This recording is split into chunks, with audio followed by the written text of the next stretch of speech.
help annoying, ignorant children. The young adults, or camper summer help, were fond of gossiping. It was rumored that Francine once had an affair with Donald Glass, and that was how she held on to her position, and her superiority. Glass was married. Maybe Francine was blackmailing him, telling him that if she wasn't given a certain power, she'd tell his wife, Marie. And Marie, or so rumor had it, could be jealous and very threatening when she chose to be. Hard to believe. In public, Marie was always the model of decorum, slim and regal, slightly younger than Donald, but certainly older than Francine. Teens and young adults love to speculate. At Maura's age, the thought of any of the older staff together, all seeming so much older than she was at the time, was simply gross.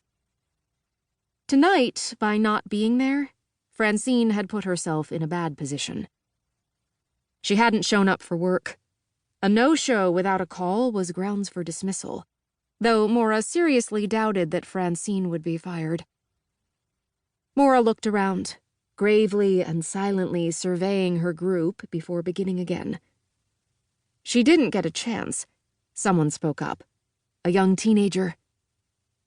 "They should call it the torture tree or the hangman's tree, or something besides the history tree," he said. The boy's name was Mark Hartford, Maura thought. She'd supervised a game at the pool one day when he had been playing. He was a nice kid, curious, and maybe because he was an adolescent boy, boisterous. He also had an older brother, Niels, in college already. Mark's brother wasn't quite as nice. He knew that many of the workers were his own age or younger, and he liked to lord his status as a guest over them. He was bearable, however. "The torture tree? Oh, Lord, you little heathen." Niels had a girlfriend, Rachel Lawrence. She was nicer than Niels, unless Niels was around. Then she behaved with a great deal of superiority as well. But, Maura realized, Niels and Rachel were at the campfire that night. They had just joined quietly. Quietly, which was amazing in itself. Niels liked to make an entrance most of the time, making sure that everyone saw him. Rachel had her hands set upon Mark's shoulders, even as she called him a heathen. She looked scared, or nervous maybe, Maura thought. Maybe it was for effect. Niels set his arm around her shoulders, as a good protective boyfriend should. They made a cute family picture, a young adult male with his chosen mate and a young one under their wings. Maura was surprised they were on the tour. Niels had said something the other day about the fact that they were too mature for campfire ghost stories. "Torture tree, yes, that would be better," Mark said. He wasn't arguing with Rachel.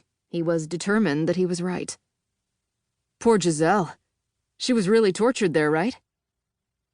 Mark and the other young teens were wide-eyed. Teenagers that age liked the sensational, and they liked it grisly. "She was dragged there and hanged, so yes, I'm sure it was torture," Maura said. "But it was the history tree long before a plantation was built here, years and years ago," Maura said. "That was the Native American name for it. The Timucua were here years before the Spanish came. They called it the history tree because, even back then, the old oak had grown together with a palm, and it's been that way since. Anyway, we'll be seeing the history tree soon enough," she said softly. "The tree that first welcomed terror when the beautiful Giselle was tormented and hanged from the tree until dead. And where, so they say, the hauntings and horrors of the history tree began." Maura saw more than one of her audience members glance back over the area of sweeping manicured lawn and toward the ranch, as if assuring themselves that more than the night and the spooky draped trees existed, that there was light and safety not far away.